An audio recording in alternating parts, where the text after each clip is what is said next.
इस वीडियो के माध्यम से इन और यांग की अवधारणा जो चाइनीज सिस्टम में, जो चाइनीज ट्रेडिशनल मेरिडियन में रखी गई है, उसके संबंध में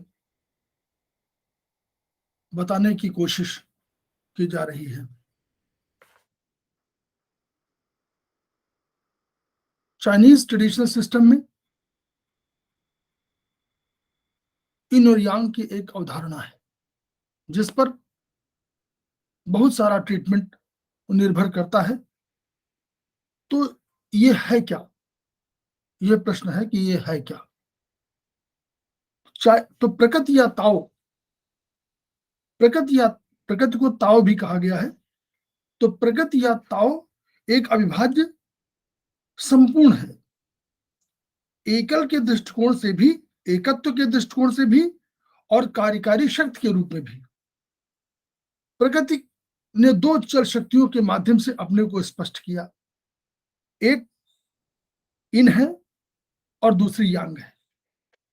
अब दोनों के माध्यम से प्रकृति ने अपने को स्पष्ट कर दिया है, व्यक्त कर दिया है। वह तो वैसे प्रायः सभी वस्तुओं की प्रकृति ध्रुवी होती है, ध्रुवी माने पोलरिटी, सब में होती है, पोलर होती है। जैसे आप समय को दिन और रात में कह सकते हैं, ऋतु को सर्दी गर्मी में व्यक्त कर सकते हैं, मानव को स्त्री पुरुष में व्यक्त कर सकते हैं, और स्पेस को अगर कहें तो आप अंदर और बाहर के रूप में व्यक्त कर सकते हैं, या नीचे और ऊपर के रूप में व्यक्त कर सकते हैं। परंतु इन और यांग की शक्तियों को निरपेक्ष नहीं माना जा सकता। वो निरपेक्ष नहीं है, वे एक दूसरे के सापेक्ष शक्तियां हैं, क्योंकि वे निरंतर चलायमान है, इसलिए वह एक के बाद दूसरा आता है। उनका रूप निरंतर बदलता रहता है, और किसी विशेष काल में मान लीजिए कोई स्थिति इनकी है तो वह अगले समय काल में यांग के रूप में परिवर्तित हो सकती है। वस्तुतः इन और यांग व्यक्त प्रगति के ऊर्जा स्रोत हैं, या शक्ति स्रोत कह सकते हैं उनको। और षष्ठ में जो कुछ भी उत्पन्न हुआ वह सर्वप्रथम इन और यांग से ही उसकी रचना हुई। यानी प्रकृति ने इन और यांग के माध्यम से ही समस्त वस्तुओं की सृष्टि किया है। यांग की शक्ति ऊपर की ओर गई, और ऊपर की ओर जाकर वो संघनित जब हो गई तो उसने आकाश और स्वर्ग की रचना किया। इनकी प्रगति नीचे की ओर गई और संघनित होकर के उसने पृथ्वी का सृष्टि किया, पृथ्वी का सृजन कर दिया। इसीलिए आप वैसे देखें तो जल और अग्नि, जल जो है नीचे की ओर जाता है वह इन प्रकृति का है, और गर्मी जो है, अग्नि जो है वो ऊपर की ओर जाती है, तो वो उसका प्रकृति यांग प्रकृति है। संपूर्ण ब्रह्मांड चल और स्थिर दोनों के रूप में अभिव्यक्त हुआ है, जो प्रगति की चातुर्यपूर्ण बुद्धि से नियंत्रित है। स्वर्ग और आकाश की शक्ति है वो सूर्य की शक्ति में निहित हो गई, इसलिए सूर्य यांग माना गया, इसलिए सूर्य को यांग प्रकृति का कहा गया। वो अत्यधिक गर्म है, बहुत अधिक चमकीला है, प्रकाशमान है, विशाल है। इसलिए अगर पृथ्वी के सापेक्ष कहें तो वो यांग है। पृथ्वी सूर्य की तुलना में, अगर सूर्य से तुलना करें तो पृथ्वी अधिक ठंडी है, अंधकार युक्त है, उसकी तुलना में, सूर्य की तुलना में छोटी है, इसलिए वो इन है। लेकिन अगर पृथ्वी और चंद्रमा की हम लोग तुलना करें तो और आकार के संदर्भ में करें तो चंद्रमा आकार में पृथ्वी से छोटा है, इसलिए वो पृथ्वी अगर यांग है तो चंद्रमा इन के रूप में व्यक्त किया जा सकता है।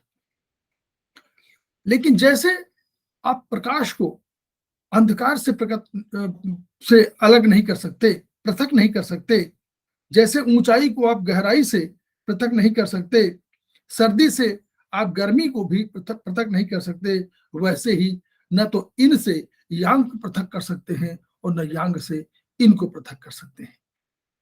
इन और यांग की एक और विशेषता है, वे अपने आप में संपूर्ण नहीं है। इनमें यांग का कुछ प्रतिशत अवश्य है और यांग में इनका कुछ प्रतिशत अवश्य है। इसीलिए जो आकृति बनाई जाती थी उसमें अगर गोलाकार कोई आकृति है, वृत्ताकार कोई आकृति है, तो उसमें आधे भाग में अगर इनको प्रदर्शित किया जा रहा है और आधे भाग में यांग को, तो यांग में भी छोटा भाग इनका और इनमें छोटा भाग यांग का अवश्य दिखाया जाता है। यह चाइनीज सिस्टम में उनकी आकृति का विशेषण इस रूप में करते हैं। अब उदाहरण के रूप में अगर लें, अगर यांग को आप गर्म, प्रसारशील और प्रकाशमान माने और इनको सर्द माने, संकुचनशील माने, जो संकुचित हो रहा है, और अंधकार युक्त माने, तो सूर्य की किरणों के सामने अगर कोई पहाड़ है तो जो पहाड़ का चमकीला भाग होगा वो यांग कहा जाएगा, और जो जहां पर सूर्य की किरणें नहीं पहुंच पा रही हैं वह अंधकार युक्त होगा, इसलिए वो यांग इन भाग होगा, वो भाग इन होगा। लेकिन जैसे जैसे सूर्य ऊपर चढ़ता जाएगा वैसे वैसे क्या होगा, परिवर्तन क्या होगा कि वैसे वैसे सामने का भाग, जो सूर्य का भाग अधिक प्रकाशमान था, जो पहाड़ का भाग अधिक प्रकाशमान था, वह अंधकार में डूबता जाएगा, और जो इन भाग था पहले जिसमें अंधकार था, वहां पर अब सूर्य की किरणें पहुंचने लगेंगी, वह प्रकाशमान हो जाएगा। इस प्रकार वह यांग में परिवर्तित हो जाएगा, और जो पहले यांग था पहाड़ का भाग, वह इन में परिवर्तित हो जाएगा। अब रात आएगी तब संपूर्ण पहाड़ अंधकारपूर्ण हो जाएगा, ठंडा हो जाएगा, शांत हो जाएगा। तो एक और प्रकृति क्या है, एक और निर्धारण है कि यदि रात आएगी तो यही पहाड़ जो यांग था, जिसका भाग चमकीला था, प्रकाशमान था, वह रात आने पर ठंडा हो जाएगा, शांत हो जाएगा, अंधकार युक्त हो जाएगा, और इसलिए वो वही भाग जो पहले यांग था वही भाग इन कहलाएगा। चंद्रमा उदित होगा तो फिर जहां पर प्रकाशमान किरणें हैं वो भाग यांग हो जाएगा। तो दो स्थितियां बनी। दिन में भी जब यांग है, दिन को यांग हम लोग मान सकते हैं क्योंकि दिन प्रकाशमान है और रात अंधकारपूर्ण है, इसलिए रात को इन मान सकते हैं। तो जब दिन में यांग होगा तो यांग में भी दो स्थितियां हुई। यांग में एक पहाड़ का भाग यांग है लेकिन दूसरे पहाड़ का भाग इन है, यानी यांग में यांग और यांग में इन दोनों है। उसी प्रकार जब रात आएगी तो रात को इन कहा जा सकता है। तो रात में जो चंद्रमा का भाग पड़ेगा जहां पर, और वह पहाड़ का भाग प्रकाशमान होगा, वह यांग कहा जाएगा, और जहां अंधकार होगा वो इन कहा जाएगा। तो यहाँ पर इन में यांग और इन में इन दोनों स्थितियां हैं।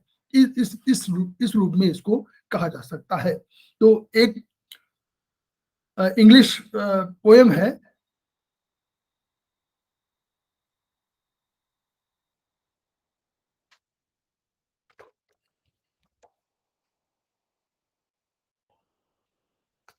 एक इंग्लिश पोएम है, उसमें उसी का हिंदी ट्रांसलेशन है कि कमल नाल भी बड़ी दिखती है, कमल नाल भी बड़ी दिखती है मंदिर के तालाब के मेढकों को।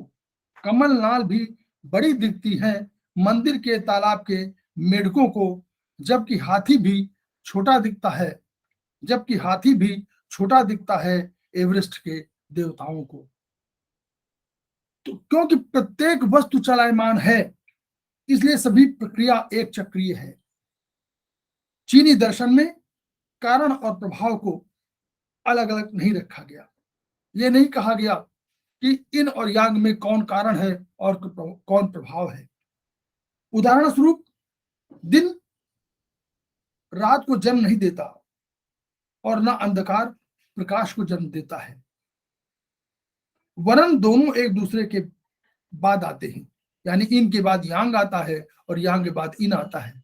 फिर जब इन है तो इन के बाद फिर यांग आएगा, यांग के बाद इन आएगा। इसलिए कारण और प्रभाव, जो कारण एक कारण है और एक प्रभाव है, ऐसा चीनी दर्शन में इन और यांग की अवधारणा में नहीं रखा गया। यानी यह नहीं कहा गया कि पहले चूजे से बच्चा जन्म लेगा, या अंडे से चूजा जन्म लेगा, या चूजा अंडा पहले आएगा चूजा बाद में आएगा, या चूजा पहले आएगा अंडा बाद में आएगा। ऐसा कोई कारण और प्रभाव का विश्लेषण चीनी दर्शन में इन यांग के अवधारणा में नहीं किया गया है। सृष्टि में जो प्रत्येक कण है, प्रत्येक घटना है, प्रत्येक स्थिति है, कोई भी है, वो इन यांग में चित्रित की जा सकती है। इन को कहा गया है कि इनका अस्तित्व अगर माने तो इनका अस्तित्व अंतस्थल में डूबा हुआ, अंतस्थल माने अपने आंतरिक उसमें डूबा हुआ है, संघनित है, कंडेंस्ड है, उस रूप में है। यांग का अस्तित्व क्या है? सतह पर है, सतह पर उभरता हुआ बाह्य है, विस्तारशील है। इनकी प्रगति निश्चल है। निश्चल मतलब चल नहीं है, चलायमान नहीं है, निश्चल है, स्थिर है, संकुचनशील है। जबकि यांग की प्रगति क्या है? चल है, सक्रिय है, विस्तारशील है। अगर इन घना और छिपा, अगर इनको माने घना और छिपा हुआ जो अव्यक्त है, तो यांग विरल है और व्यक्त है। तो यांग को विरल कहा गया है और व्यक्त कहा गया है। ये दोनों एक दूसरे के विरोधी न होकर एक दूसरे के पूरक माने गए हैं, और इसी कारण से उनको पृथक करना असंभव है। क्यों? क्योंकि जहां इन यांग को एक भौतिक आधार प्रदान करता है, अगर इन भौतिक आधार है, तो वो यह आधार यांग को प्रदान करता है, तभी यांग क्या करता है? इसी इन द्वारा दिए गए भौतिक आधार को मूर्त रूप प्रदान करता है, उस पर ऊर्जा देता है। इन दोनों का संबंध पदार्थ और ऊर्जा के रूप में है। इन यांग और यांग के आधार पर बीमारी जो है हम लोग खोज सकते हैं। तो इस सिद्धांत के अनुसार इन यांग के संतुलित होने पर, अगर इन और यांग आपका शरीर में संतुलन है, तो आप बीमार नहीं है, यानी स्वस्थ है।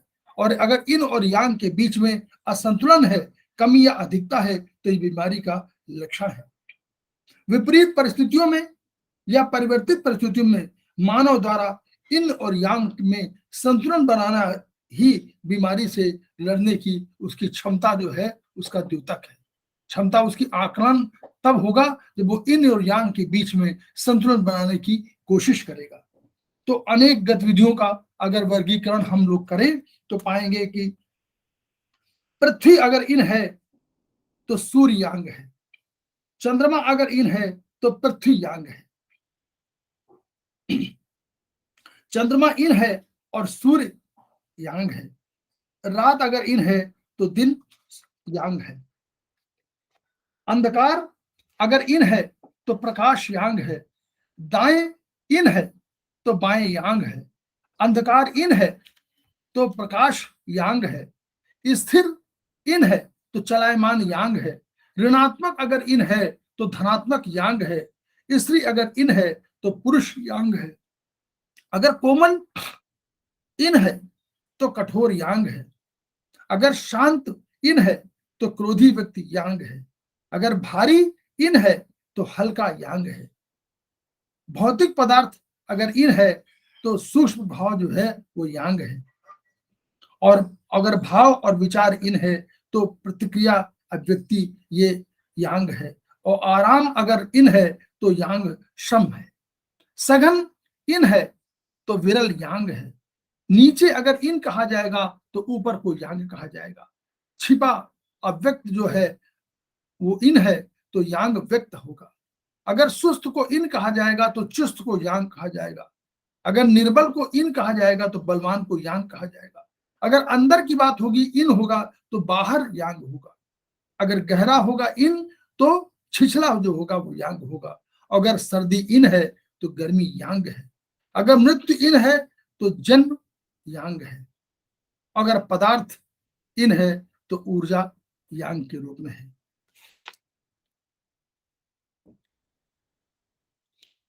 इस आधार पर अभी यह सीरीज चलेगी। इस इन यांग की अवधारणा के आधार पर हम लोग आगे भी वार्ता करेंगे। धन्यवाद।